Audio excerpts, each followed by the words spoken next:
Hello दोस्तों, Radhe Radhe. Banarasi Kanhaiya blog channel पे आप सभी की बहुत बहुत स्वागत है। फ्रेंड, अक्षय तृतीय आने वाले हैं और अक्षय तृतीया के दिन लड्डू गोपाल जी की सेवा विशेष की जाती है। तो इसी विषय में आज हम बात करेंगे। लड्डू गोपाल जी के चंदन श्रृंगार कैसे करें, चंदन सेवा कैसे प्रदान करें और अक्षय तृतीया का पूजा हम कैसे करें। अक्षय तृतीया के दिन कोशिश करें सुबह जल्दी उठ के स्नान करें।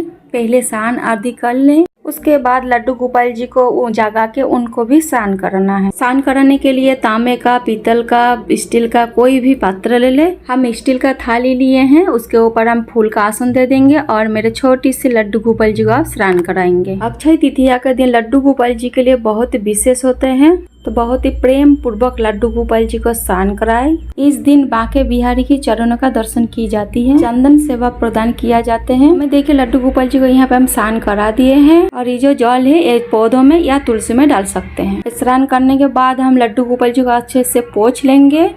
इसके बाद देखिए हमें चंदन तैयार करना है। अगर आपके पास लकड़ी का चंदन है तो उससे घिस ले, नहीं तो अगर आपके पास पाउडर वाला चंदन है तो इस तरह से लेप बना ले। और देखिए लिक्विड वाला जो चंदन आता है मार्केट से, वो बिल्कुल नहीं लगाना है लड्डू गोपाल जी को, क्योंकि वो अगर लड्डू गोपाल जी को लगाएंगे तो दाग रह जाएंगे। इसमें ना कुछ केमिकल होते हैं जिसमें वो दाग नहीं जाते हैं, या तो पाउडर वाला हो या तो फिर लकड़ी वाला हो। आप ध्यान रखें, अच्छी क्वालिटी का चंदन आपको लेना है। गाढ़ा पेस्ट हमें बनाना है। देखिए इस तरह से गाढ़ा सा पेस्ट बना के बहुत ही प्रेम पूर्वक हम लड्डू गोपाल जी के ऊपर इस तरह से लेप लगा देंगे। बहुत सारा लोग डॉट डॉट लगा के लड्डू गोपाल जी का सुंदर सा श्रृंगार कर देता है चंदन का, लेकिन मुझे श्रृंगार करना तो नहीं आता। मैं तो पूरे शरीर पे लड्डू गोपाल जी को चंदन लगा देती हूँ। बस आंखें और लिप्स बचा के हम लड्डू गोपाल जी की पूरे शरीर पे चंदन का लिप लगा देती हूँ। हम लड्डू गोपाल जी को सिर पे नहीं लगाएंगे, आप चाहे तो सिर पे आप लगा सकते हैं। और लड्डू गोपाल जी को बहुत शीतल सा मिलता है चंदन लगाने से। आप लड्डू गोपाल जी को हाथ से भी चंदन लगा सकते हैं ना, तो इस तरह ब्रश से भी लगा सकती है। इसीलिए अक्षय तृतीया के दिन चंदन सेवा प्रदान किया जाते हैं, क्योंकि इस दिन क्या है, गर्मियाँ बहुत ज़्यादा बढ़ जाते हैं। ठाकुर जी को शीतलता प्रदान करने के लिए चंदन सेवा दी जाती है। लड्डू गोपाल जी की चंदन श्रृंगार हो गया है। अब हम लड्डू गोपाल जी के लिए चंदन का लड्डू बनाएंगे। अक्षय तृतीया के दिन लड्डू गोपाल जी के चरणों में चंदन का लड्डू बना के समर्पित किया जाता है।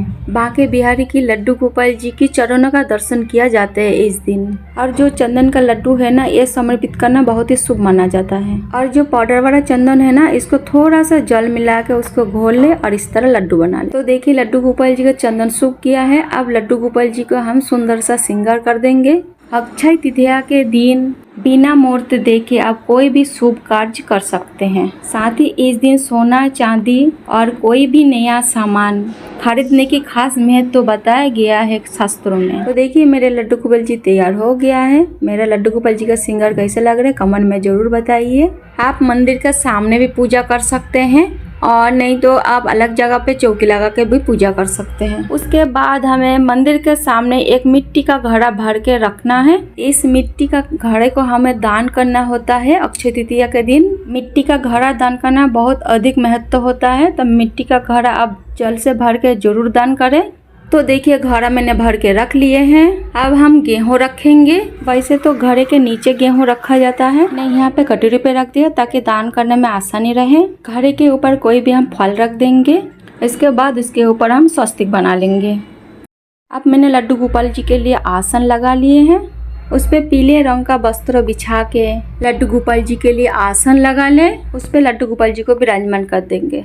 अब हम दिया जला लेंगे। अब घी का भी दिया जला सकते हैं, तेल का भी दिया जला सकते हैं। उसके बाद हम दिया का पूजन करेंगे। दीपक मेरे पूजा का साक्षी मानी जाती है, तो सबसे पहले हम दीपक का पूजन करेंगे। इस साल 2024 अक्षय तृतीया 10 में शुक्रवार को पड़ रहा है। इसके बाद देखिए घड़े को, फिर लड्डू गोपाल जी को, सभी को हम फूल समर्पित कर देंगे। अब फूल समर्पित करने के बाद हम लड्डू गोपाल जी को चंदन का लड्डू समर्पित करेंगे। तो हमें लड्डू गोपाल जी को चरणों पे ये चंदन का लड्डू समर्पित करना है और लड्डू के ऊपर तुलसी जरूर रख ले आप। चंदन का लड्डू समर्पित करने के बाद अब हम लड्डू गोपाल जी को जल समर्पित करेंगे, भोग समर्पित करेंगे। तो भोग में आप ठंडे ठंडे फलों का हम भोग समर्पित करेंगे। इस टाइम पे जो भी ऋतु फल आते हैं ठंडे, उनका भोग लगाएंगे लड्डू गोपाल जी को इस दिन पे। तो यहाँ पे देखिए आम, तरबूज, खरबूजा, इन सब का लड्डू गोपाल जी को भोग लगाएं। और इस सब का दान करना भी बहुत ही महत्वपूर्ण होता है इस दिन पे। उसके बाद हम लड्डू गोपाल जी को आरती उतारेंगे।